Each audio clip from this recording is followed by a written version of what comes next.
Bismillahirrahmanirrahim. Assalamualaikum warahmatullahi wabarakatuh. Innal hamdalillahi wassalatu wassalamu ala asyrafil anbiya'i wal mursalin wa ala alihi wa ashabihi ajmain. Amma ba'd. Pertama-tama pada kesempatan ini marilah kita memanjatkan puji syukur kehadirat Allah Subhanahu wa taala karena atas limpahan rahmat, karunia dan petunjuknya jualah sehingga kita dapat berjumpa lagi dalam kesempatan ini dengan Haris Dakwah Channel HDC dalam rangka menyampaikan suatu dakwah pada kesempatan ini, yaitu kelanjutan dari sejarah Nabi besar kita Nabi Muhammad SAW yang dimulai dari beliau lahir, bahkan menjelang lahir sampai nanti saatnya beliau meninggalkan dunia ini, dan juga perkembangan ajaran beliau setelah beliau tiada. Demikian juga salawat dan salam tidak lupa saya sampaikan kepada junjungan alam Nabi kita Muhammad SAW, yaitu Nabi yang membawa umat manusia dari alam kegelapan kepada cahaya yang menerangi alam semesta, yang pada khususnya kita kaum muslimin adalah anugerah keimanan dan ketakwaan. Semoga kalau dengan keutamaan beliau memiliki syafaat, beliau berkenan memberikan kepada kita. Amin ya rabbal alamin. Saudaraku yang sama-sama saya hormati, semoga dirahmati oleh Allah, dalam perjalanan sejarah, uraian tentang sejarah Nabi kita Muhammad SAW sampai saat ini sudah memasuki episode ke 15 ya, setelah episode ke-14 beberapa waktu yang lalu sudah disampaikan merupakan tahun kesedihan yang dialami oleh baginda Rasulullah SAW. Dan kemudian terakhir ditandai dengan wafatnya paman beliau Abu Talib, istri tercinta beliau Khadijah Al-Kubra kembali ke hadirat Allah. Dan ini juga merupakan kelanjutan, ini bukan duka yang bertumpuk-tumpuk. Pemboikotan oleh kaum Quraisy belum terhenti ya, sampai beliau bebas dari boikot itu dan menikah dengan Saudah binti Zam'ah, yang juga istri tercinta beliau Aisyah radhiyallahu anha, yang kemudian bergiliran bersama Rasulullah SAW. Sekarang kita memasuki episode yang ke-15 ya. Jadi perkembangan selanjutnya adalah mengenai kaum muslimin, para sahabat masih tetap bertahan, bahkan teguh dengan menjalankan, mengikuti ajaran Rasulullah. Jadi ini sungguh luar biasa ya.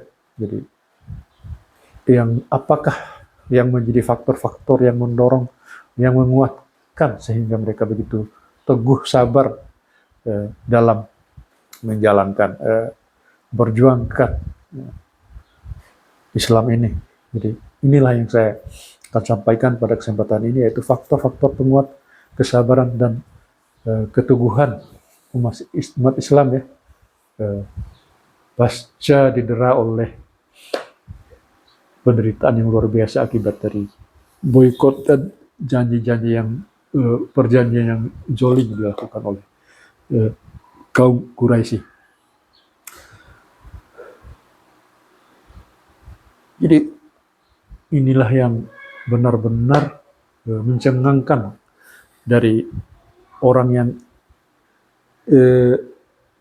cendekiawan ya, dan juga pemikir-pemikir Barat, pemikir-pemikir Orientalis juga heran dengan apa yang menjadi faktor-faktor penguat dan kesabaran dan keteguhan daripada sahabat-sahabat ini. Jadi inilah ya. Jadi secara ringkas saja saya ingin menyampaikan bahwa faktor penting yang ada dalam diri kaum muslimin pada saat itu, yaitu antara lain adalah yang pertama tentunya keimanan kepada Allah Subhanahu wa taala. Keimanan kepada Allah Subhanahu wa taala. Jadi faktor inilah yang memegang peranan penting dalam hal penguat kesabaran dan keteguhan dari kaum muslimin. Hanya karena semata-mata keimanan dan pengenalan mereka dengan sebaik-baiknya pada Allah Subhanahu wa taala.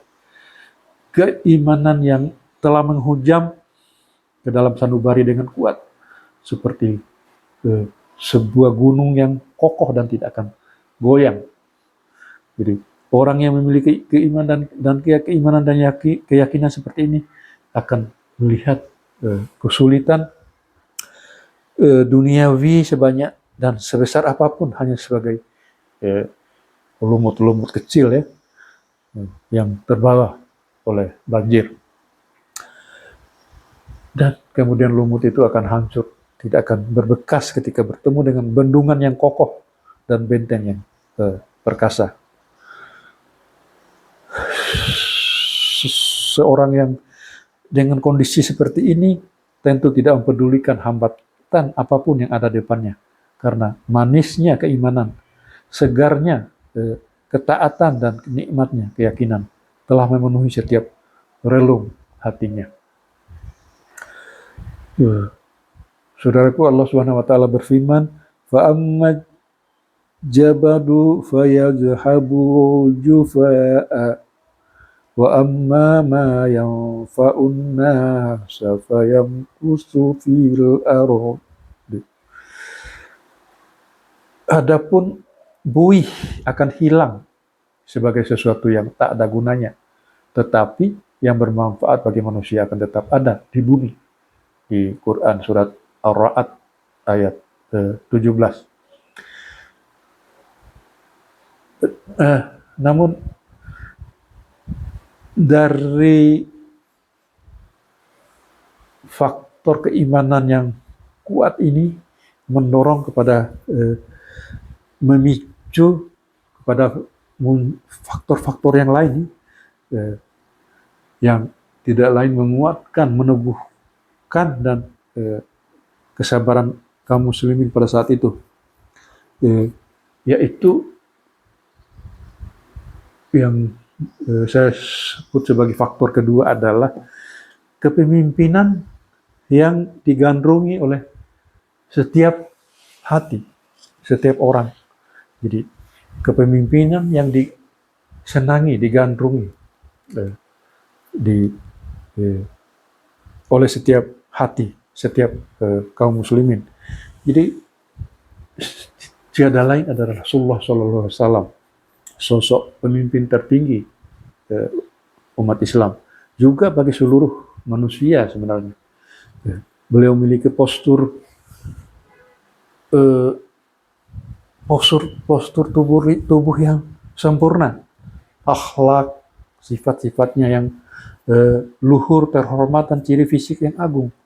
Hal ini membuat hati banyak orang tertawan dan rela berjuang untuknya sampai tetes darah penghabisan.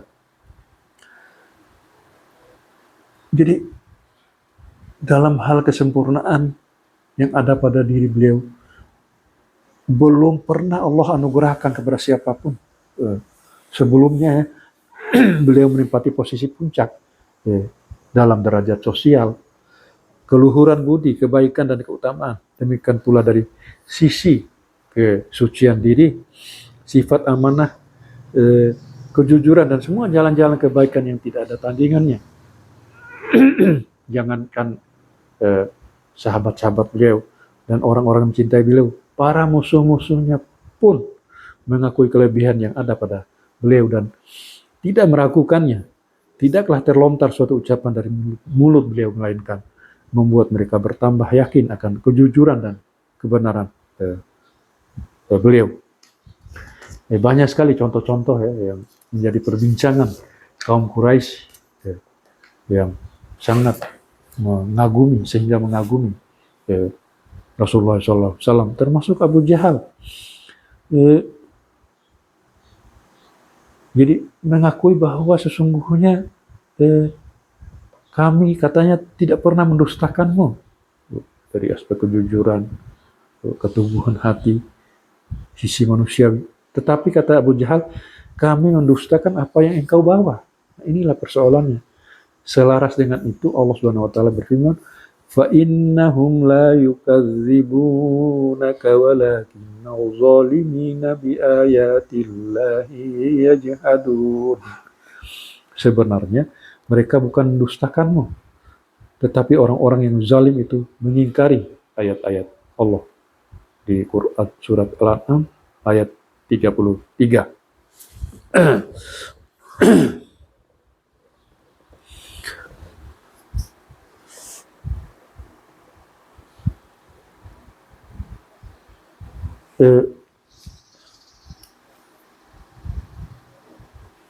Saudaraku, suatu ketika orang-orang kafir mempermainkan Rasulullah Shallallahu Alaihi Wasallam dengan saling mengerlingkan mata hingga 3 kali. Pada 3 kali barulah Rasulullah SAW merespon dan menjawab mereka, wahai kaum Quraisy, sungguh aku akan membawakan sembelihan untuk kalian. Ucapan beliau ini berhasil mengalihkan konsentrasi mereka, bahkan orang yang paling kasar di antara mereka memberikan ucapan selamat kepada beliau dengan sebaik-baik ucapan yang pernah beliau dapatkan.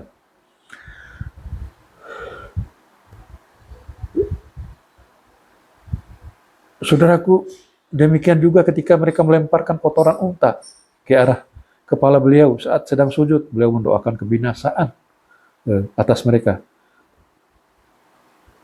Tawa yang tadinya menyeringai di bibir mereka berubah menjadi kegelisahan dan kecemasan yang luar biasa karena mereka yakin akan binasa.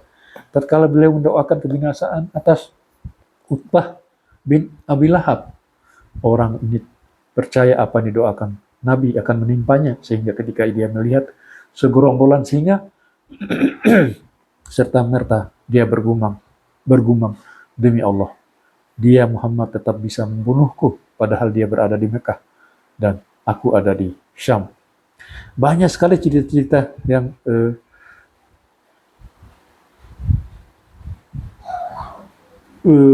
menggambarkan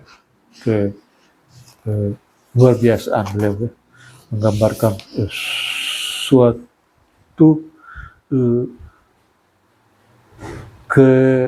kewibawaan beliau terhadap orang-orang di luar dari kaum muslimin atau orang-orang petinggi-petinggi Quraisy.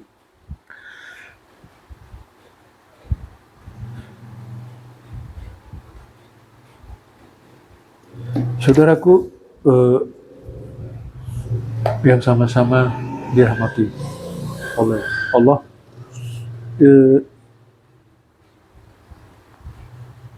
Kisah-kisah beliau bersama sahabatnya Abu Bakar juga banyak sekali yang menggambarkan bagaimana beliau ini sosok yang sangat dikagumi oleh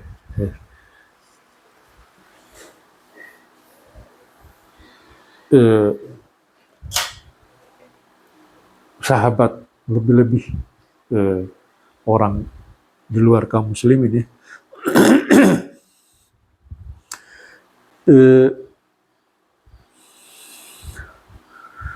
Sampai-sampai Abu Bakar radhiyallahu anhu sangat mencintai dan rela berkorban demi tidak akan tenang sampai Rasulullah juga dalam perjuangannya mengalami ketenangan juga. Bentuk kecintaan yang demikian langka serta pengorbanan hidup seperti ini adalah merupakan suatu implementasi dari keteguhan para sahabat beliau. Jadi kemudian yang ketiga, faktor yang menjadi penyebab kesabaran dan keteguhan dari kaum muslimin adalah rasa tanggung jawab. Rasa tanggung jawab. Para sahabat sepenuhnya menyadari akan besarnya tanggung jawab yang dipikul ke atas pundak manusia. Tanggung jawab ini tidak dapat dielakkan dan diselewengkan bagaimanapun kondisinya, bagaimanapun porsi dan besarnya. Mereka paham jika sifat ceroboh dan lari dari rasa tanggung jawab memiliki implikasi yang sangat besar dan sangat berbahaya ketimbang perihnya penindasan yang mereka rasakan. Kerugian yang mereka bahkan seluruh umat manusia diderita karena lari dari tanggung jawab yang ada di atas pundak jauh lebih berat ketimbang bersabar menghadapi pedihnya memikul amanah. Jadi Islam berkembang sampai sekarang oleh karena rasa tanggung jawab dari begitu dalam ya, begitu kuat amanah dari para sahabat Rasulullah SAW. Kemudian faktor penguat yang keempat, iman kepada akhirat. Nah ini, iman kepada akhirat. Ini bukan sekedar iman biasa, tapi mereka yakin akan kehidupan akhirat, akan balasan-balasan yang akan diperoleh di hari kemudian atau hari akhirat. Inilah yang mempengaruhi mereka di dalam perjuangannya, yaitu kehidupan setelah kematian. Jadi inilah yang melahirkan sikap yang kuat dan memiliki tanggung jawab. Mereka memiliki keyakinan yang kuat akan dibangkitkan setelah kematian dan dimintai tanggung jawab di hadapan Rabb semesta alam. Semua perbuatan akan dihisab dengan sangat detail, baik yang besar maupun yang kecil, baik yang nampak maupun yang tidak nampak.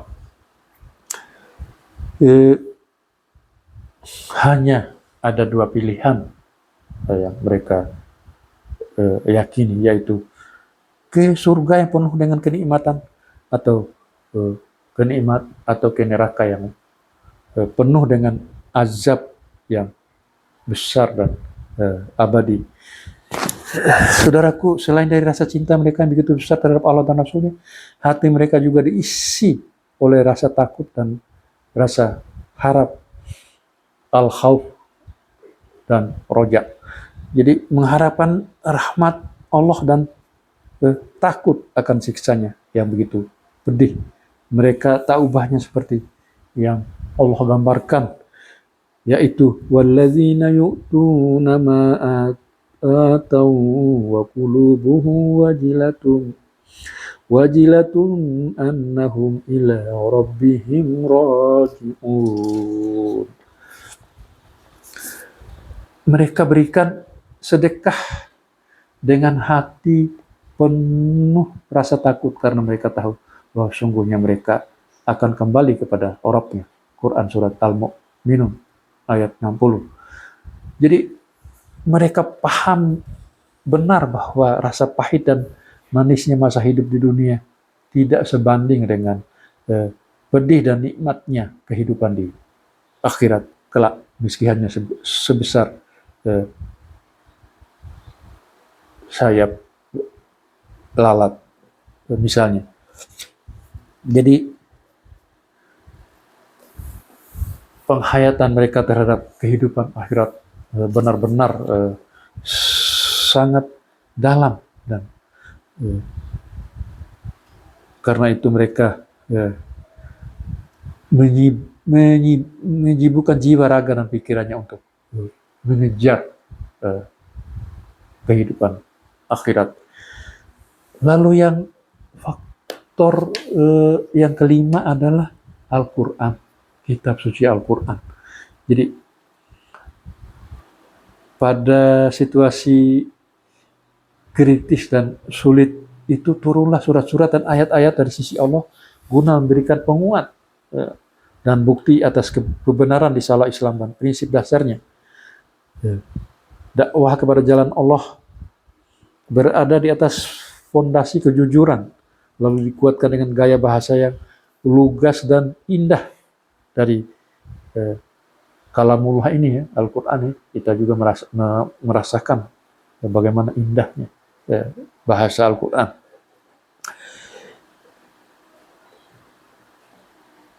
Jadi, saudaraku, firman Allah yang diturunkan secara tidak langsung juga memberikan rangsangan terhadap kaum muslimin untuk bersabar dan pantang menyerah dalam segala hal.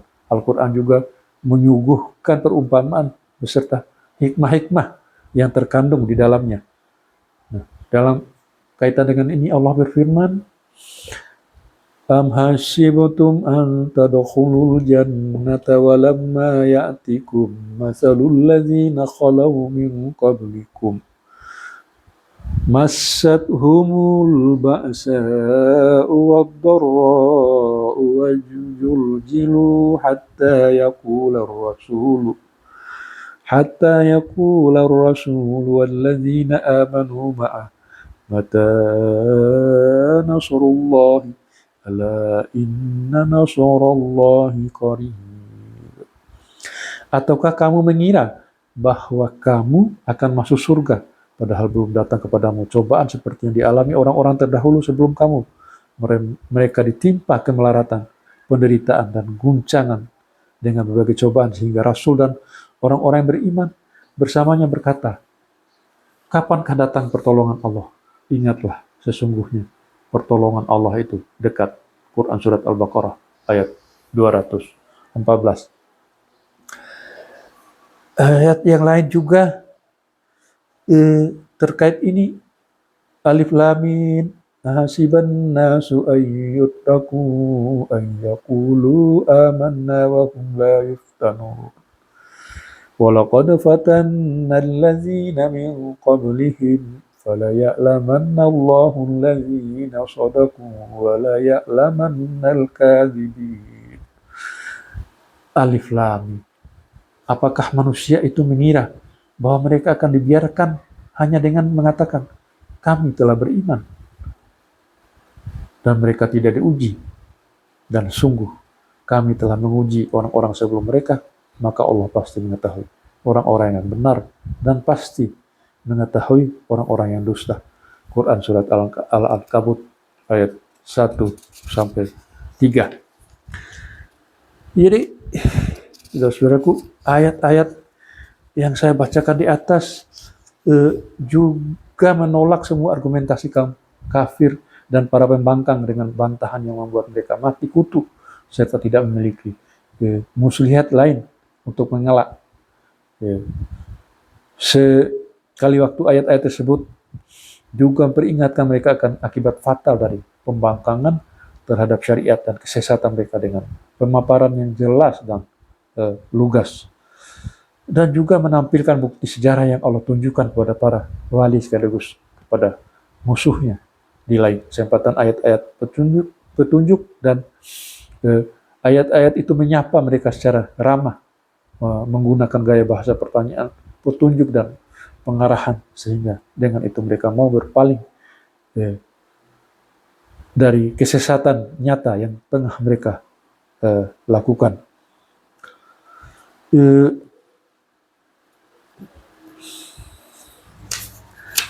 Saudaraku, itu yang kelima. Kemudian yang faktor-faktor yang keenam adalah berita gembira tentang kemenangan. Berita gembira tentang datangnya kemenangan. Jadi sejak kaum muslimin mendapatkan perlakuan kasar dan penindasan atau bahkan sebelum itu, mereka sadar dan paham betul bahwa dengan masuk Islam bukan berarti terjauh dari mara bahaya. Karena dakwah Islam semenjak awal kemunculannya bertujuan untuk mengakhiri masa jahiliyah dan sistem yang rusak. Jadi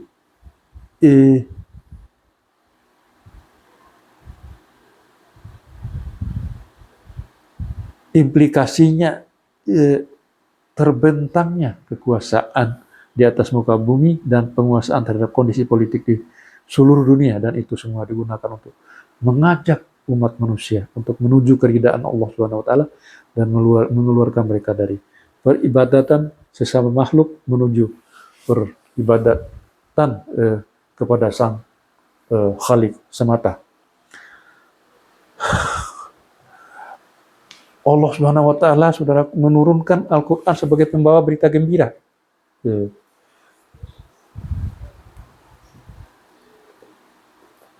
Sesekali disampaikan secara jelas dan terkandung secara tersirat saat kaum muslimin merasakan kondisi yang amat kritis, sehingga bumi yang luas terasa begitu sempit. Jadi turunlah ayat-ayat membawa berita gembira,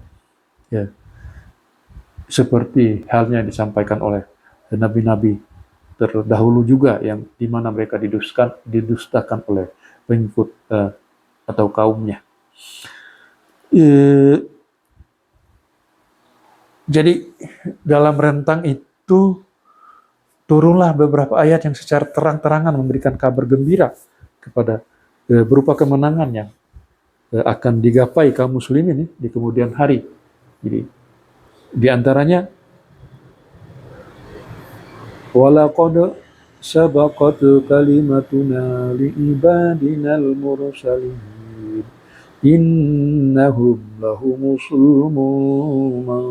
innahum lahumul mansurun wa inna jundana lahumul ghalibun fatawalla anhum hatta hin wa absirhum fasawfa yubsirun afabi'adzabina yasta'jilun wa idza najala bisahatihim fasa'a sabahul munzari. Dan sungguh janji kami telah tetap pada hamba-hamba kami yang menjadi rasul, yaitu mereka itu pasti akan mendapat pertolongan, dan sesungguhnya bala tentara kami itulah yang pasti menang. Maka berpalinglah kamu Muhammad dari mereka sampai waktu tertentu dan perlihatkanlah kepada mereka. Maka kelak mereka akan melihat azab itu. Maka apakah mereka meminta agar siksa kami disegerakan? Maka apabila siksaan itu turun di halaman mereka, maka amat buruklah pagi hari bagi orang-orang yang diperingatkan. Itu Quran surat As-Saffat ayat 171 sampai 177. Nah, berikut beberapa ayat juga yang diturunkan oleh Allah. Sayuhjamul jam'u wa yuwalluna dubur. Golongan itu pasti akan dikalahkan dan mereka akan mundur ke belakang. Quran surat Al-Qamar ayat 45. jundum ma hunalika mahjumum minal ahjab. Mereka itu kelompok besar bala tentara yang berada di sana yang akan dikalahkan.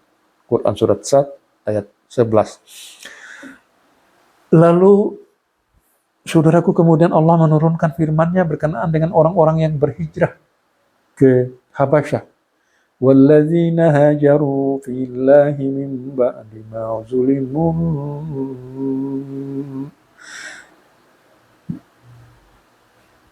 min ba'di ma zulimu lanubawwi'annahum fid dunya hasanah wal ajrul akhirati akbar law kanu ya'lamun. Dan orang-orang yang berhijrah karena Allah sesudah mereka dianiaya, pasti kami akan memberikan tempat yang bagus kepada mereka di dunia. Dan sesungguhnya pahala di akhirat adalah lebih besar kalau mereka mengetahui. Quran surat An-Nahl ayat 41. Ketika orang-orang pada bertanya kepada Rasulullah tentang kisah Nabi Yusuf alaihissalam, maka Allah menurunkan firman-Nya. Laqad kana fi Yusuf wa ikhwatihi ayatun lis-sa'ilin. Sesungguhnya ada beberapa tanda kekuasaan Allah pada kisah Yusuf dan saudara-saudaranya bagi orang-orang yang bertanya. Quran surat Yusuf ayat 7.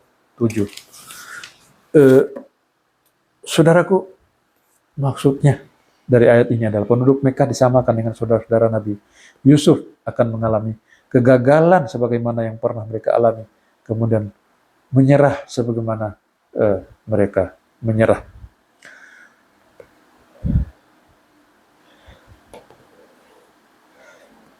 Jadi, ketika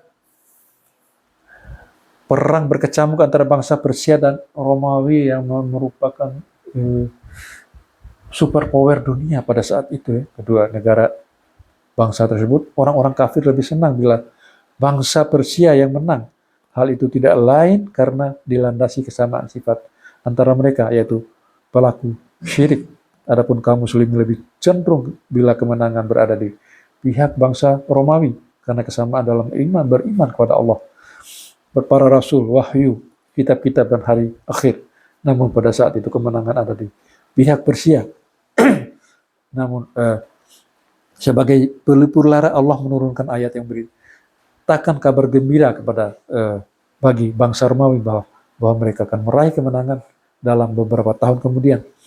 Tidak terbatas itu, ayat tersebut menyebutkan kabar gembira yang lain secara terang-terangan bahwa Allah berjanji akan memenangkan kaum mukminin.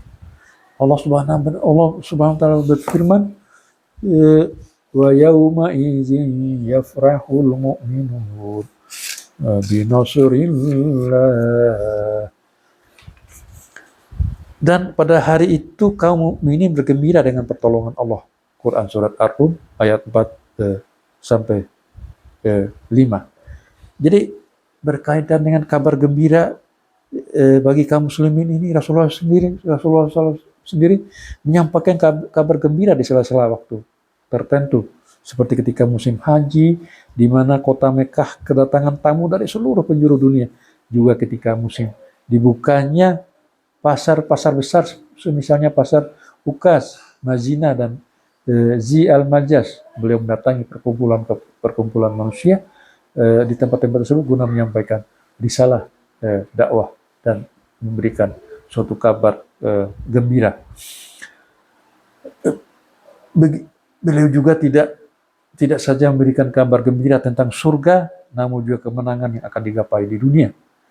Dengan lantang beliau menyampaikan, wahai manusia, ucapkanlah la ilaha illallah, niscaya kalian akan beruntung. Kalian akan menguasai bangsa Arab dan menundukkan bangsa luar Arab. Jika kalian mati, maka kalian akan menjadi raja di surga. Jadi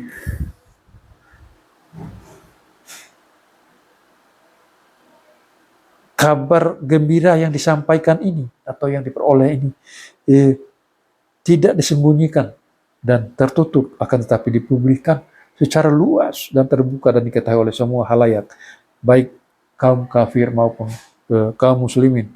Hal itu terbukti ketika Al-Aswad bin Al-Muttalib dan kawan-kawannya melihat sahabat Nabi yang melintas di depan mereka. Mereka saling bermain isyarat mata dan berkata, telah datang kepada kalian raja-raja bumi yang akan mewarisi kekaisaran Persia dan kekaisaran Romawi. Setelah itu mereka bersiul-siul dan bertepuk tangan. Nah, saudaraku, dengan adanya kabar gembira tentang masa depan dan cemerlang di dunia dan kemenangan di akhirat berupa kenikmatan surga yang kekal, para sahabat semakin optimis. Pedihnya beragam siksaan yang datang silih berganti, disertai musibah yang mengepung dari berbagai arah. Bagi mereka semua tak ubahnya seperti gumpalan awan musim panas yang muncul sekejap, kemudian berlalu dan sirna. Dan juga Rasulullah senantiasa memberikan tambahan gizi rohani kepada para sahabatnya dengan memompa keimanan dan jiwa dalam jiwa mereka, menjaganya agar stabil dengan menyucikan jiwa mereka melalui pengajian Al-Quran dan Al-Hikmah atau ucapan beliau, hadis, mendidik mereka dengan pendidikan yang detail dan menyeluruh dan mendalam, mendorong jiwa mereka agar menduduki keluhuran jiwa, kemurnian hati, kebersihan budi pekerti, terjauh dari cinta dunia, ubud dunia, membendung hawa nafsu dan memupuk kerinduan pada Tuhan, Rabb pencipta langit dan bumi. Demikian juga Rasulullah SAW juga senantiasa mengobarkan bara semangat di hati para sahabatnya, mengeluarkan mereka dari masa kegelapan menuju cahaya Islam, mengajak mereka bersabar terhadap semua gangguan, memiliki sifat pemaaf dan menundukkan jiwa dengan akal dan ilmu yang dimiliki.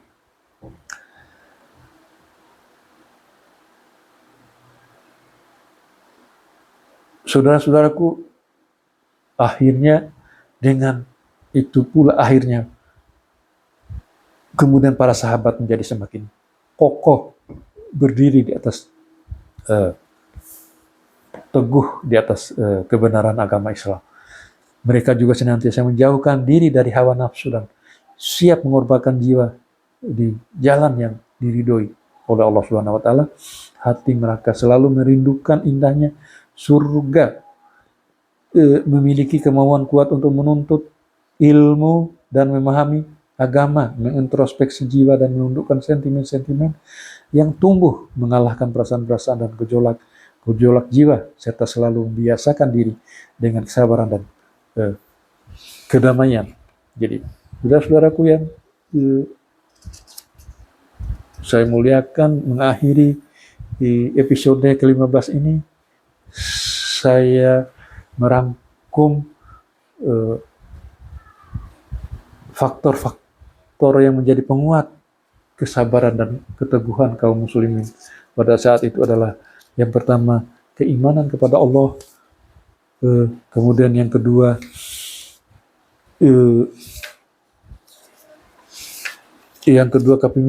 kepemimpinan yang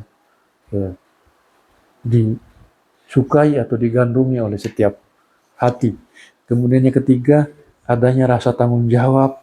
Kemudian yang keempat iman kepada hari akhirat, dan yang kelima Al-Quran, serta yang keenam berita gembira tentang kemenangan. Jadi itulah sekelumit mengenai apa saja faktor-faktor yang mendorong atau memotivasi sehingga menjadi penguat kesabaran dan keteguhan dalam sahabat-sahabat kaum muslimin dalam menjalankan perjuangan, meneruskan perjuangan agar Islam berkembang luas mencapai suatu kejayaan. Terima kasih atas perhatiannya. Wallahu ta'ala alam. Sehat selalu dan tetap semangat. Wabillahi taufiq wal hidayah. Wassalamualaikum warahmatullahi wabarakatuh.